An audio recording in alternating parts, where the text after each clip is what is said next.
Let's review how to calculate the length of a line segment given two endpoints. Example, calculate the length of the line between A, -6, 4, and B, 7, -9. Let's recall Pythagoras first. Pythagoras said c squared equals a squared plus b squared when you're talking about a right angle triangle. One side is A, one side is B, and the hypotenuse, the long side, is C. I can rewrite that as the length of C is going to be equal to the square root of A squared plus B squared. We can generalize that for any line where we're given the endpoints as follows. Length is equal to the square root of x2 minus x1 squared plus y2 minus y1 squared.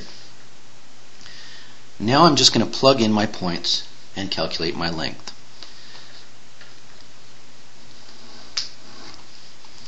So for my x2 minus x1, I'm going to say -6 minus 7 squared plus my y2 minus y1 will be 4 minus -9, which would be the same as 4 plus 9 squared. Now I just start expanding and cleaning up. -6 minus 7 is -13 squared, and 4 plus 9 is +13 squared.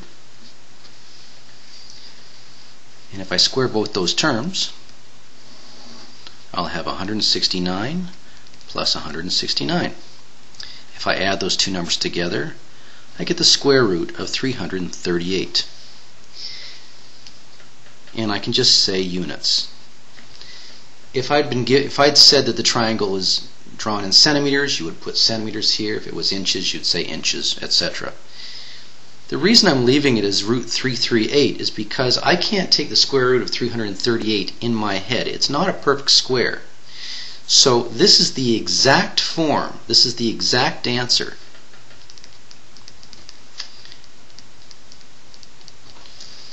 If on a test you were asked what is the approximate answer to one decimal place, I would plug 338 into my calculator and hit the square root button, and I'd get approximately equal to 18.4 units. This is an approximate answer. This is an exact answer.